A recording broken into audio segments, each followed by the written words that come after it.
O vídeo de hoje fala sobre o artigo Raça e Etnia na Era da Ciência e Genética.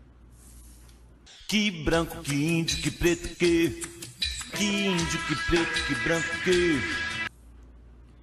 O racismo e a discriminação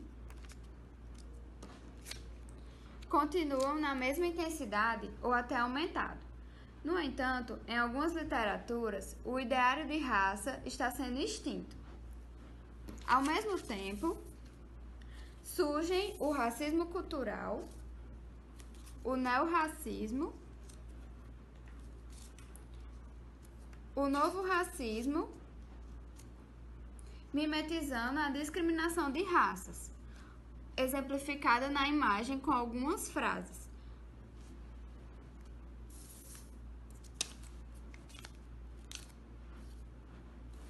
A genômica, nesse contexto, está sendo usada por banir completamente o conceito de raça, visto que em seus estudos comprova-se que os seres humanos compartilham 99,9% de material genético. Assim, a ideia de uma espécie dividida em raças se torna insustentável. O projeto Raça, Genômica e Mestiçagem na América Latina, uma abordagem comparativa, procurou explorar o tema de raças na América Latina, questionando referências tanto culturais e físicas para a utilização desse conceito, aliando a pesquisa com os conhecimentos da genômica. Seguimos agora para as principais conclusões.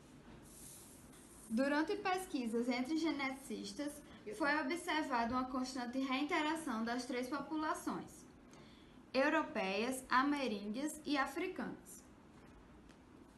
Em um outro estudo, foi observado esse gráfico, que ele é uma maneira de retratar as distâncias genéticas entre as populações. Esse modelo triangular, ele mostra nos seus ângulos as três ancestrais raízes brasileiras, enquanto no centro os pontos fazem referência ao grupo mestiço. A separação das populações indígenas e afro. Projetos de pesquisa genômica apresentaram uma tendência em realizar estudo de populações definidas em termos socioculturais, as dividindo em indígenas, negras ou afrodescendentes, sendo que ocorreu uma diferenciação das populações mestiças.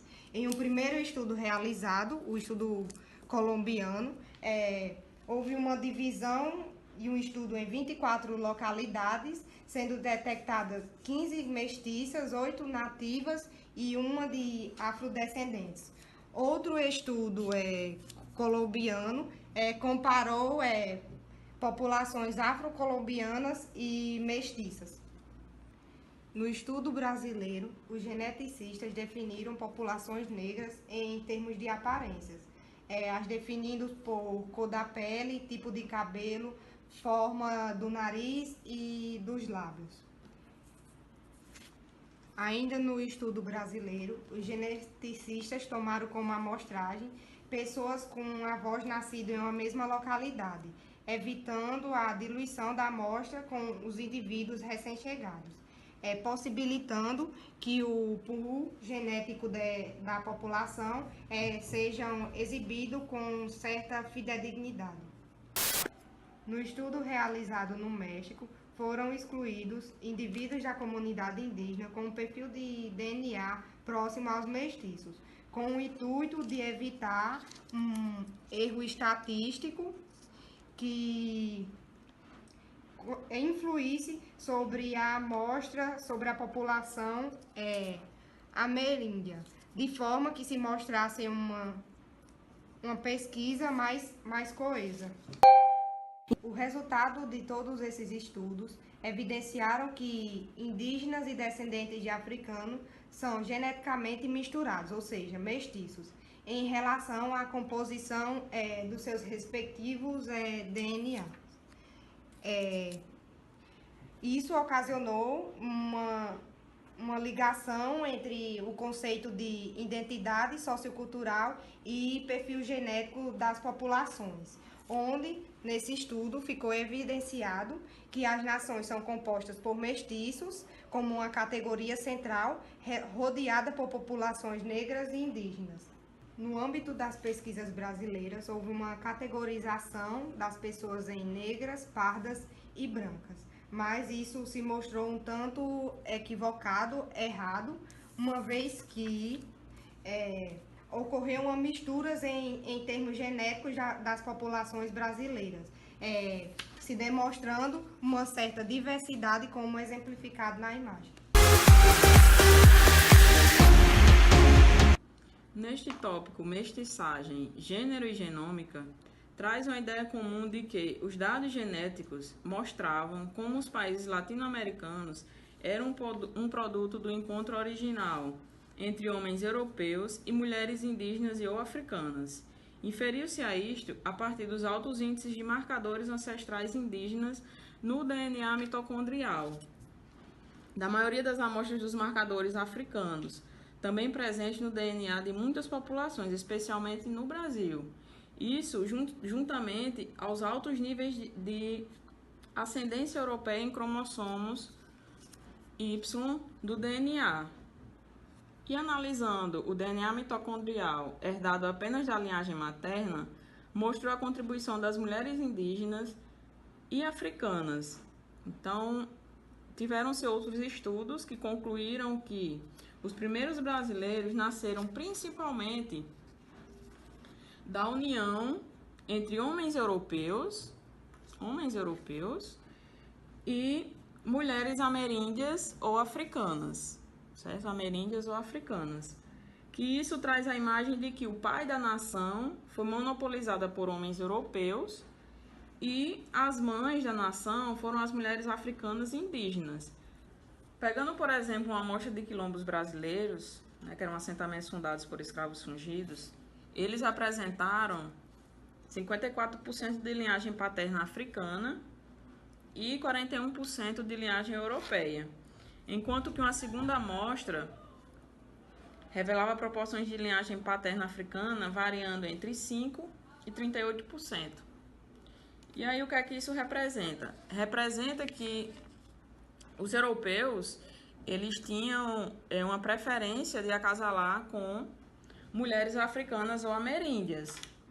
Em ambos os casos, a ação sexual de homens europeus aparece em primeiro plano, sem menção da importância dos homens africanos nesse acasalamento e a importância para a mestiçagem das populações, fazendo com que esses dados também da ação de mulheres europeias, nesse acasalamento, e homens indígenas e africanos tivessem aparições esporádicas nos estudos. Num estudo realizado em populações afroderivadas urbanas, que incluem as cidades de Salvador, Ribeirão Preto e Porto Alegre, mostrou que a ascendência africana foi predominante no cromossomo Y, com a representatividade de 55% a 96%. Já em grupos declarados como pretos e pardos, mostrou-se uma ancestralidade africana de 55% em linhagem paterna e 90% em linhagem materna, representando que afastou-se o achado mais consistente de que era a introdução de genes europeus através do sexo masculino, fazendo com que resultados fossem diferentes quando diversas populações fossem consideradas. A partir desse material, podemos concluir que há uma imagem de uma nação resultando de 3 populações fundadoras separadas e geneticamente distintas, onde a ênfase é dada à ação dos homens europeus por meio de seus genes, o apagamento da ação de homens indígenas e africanos também, como também das mulheres europeias, e a representação das mulheres indígenas e africanas como passivas. Portanto, o efeito global das pesquisas genômicas no âmbito do Brasil, da Colômbia e do México, foi em destacar as realidades das nações e a essência de suas identidades, de todos os povos presentes nela. Então, com o estudo raça, genoma e mestiçagem na América Latina, uma abordagem comparativa, teve-se o objetivo de explorar o quanto a presença ausente da raça ainda é reproduzida no campo da pesquisa genômica, visto que raça é um tanto ainda quanto rejeitada, visto que os termos ainda se sobrepõem entre as identidades sociais, né, em questão de termos de cor, né, cor e raça, e os perfis genéticos. Também recebe um espaço conceitual na ênfase da mistura entre as três populações fundadoras, ameríndios, africanos e europeus, e as antecedências facilmente interpretadas em termo comum como raças. Fazendo-se também reconhecer que raça não é um conceito fácil de se usar politicamente, visto que ela expressa claramente que cada povo tem um perfil genético distinto, explicado pela genômica, num contexto em que discute o componente caucasiano dos brancos, né, de origem europeia, na interação com essas populações e suas sucessivas mestiçagens, sugerindo uma base genética para elas. O nosso corpo, o nosso DNA, pode mostrar quem nós realmente somos. Eu sempre quis saber mais, eu sempre fui muito curioso. E eu sempre quis saber quais eram os genes existentes do meu DNA. Né? Da onde que eu vim, da onde que a minha família veio, tanto por parte de pai como por parte de mãe. Eu sei que eu carrego 50% dos genes de cada um. E eu vi um comercial na internet de um grupo de pessoas com nacionalidades diferentes, todos em uma mesma sala. Alguns tinham preconceito ou até mesmo ódio de outras raças e juravam que jamais tiveram em suas famílias pessoas com as tais nacionalidades. Juravam que não tinham sangue estrangeiro e que era uma raça pura. E eles decidiram fazer um teste de DNA capaz de revelar as raízes mais profundas da árvore genealógica daquelas pessoas. How would you feel about taking a journey based on your DNA? Yeah, I feel very intrigued. What could you possibly tell me that I don't know? So do you know how DNA works? So you get half from mum and half from dad, so 50% from each of them, and they get 50% from their parents, and back and back and back. And all those little bits of your ancestor, they filter down to make you, you. I need you to spit in this tube for me. You spit up to the little black line. Right, the story of you is in that tube. Genes de milhares de anos atrás ainda se encontram em você. É surpreendente a quantidade de pessoas ignorantes que gritam ódio contra outras raças, que gritam ódio contra árabes, chineses, latinos, pessoas que se dizem brancas puras e que na verdade não são. É muito interessante, você pode ser branco, loiro, de olhos azuis e no seu DNA conter genes, né, por que não asiáticos, subsaarianos, é bem interessante. Oh my God. O resultado foi surpreendente para cada um deles. Wow. Eastern Europe, Spain, Portugal, Italy, Greece. I'm 32% British. What? Eu comprei esse kit aqui do Ancestry DNA, foi uma das melhores compras que eu fiz aqui nos Estados Unidos. Ele vai me dizer de qual parte do mundo a minha família veio e a porcentagem de cada raça que eu tenho em mim. Chegamos ao fim da nossa apresentação. Obrigada a todos.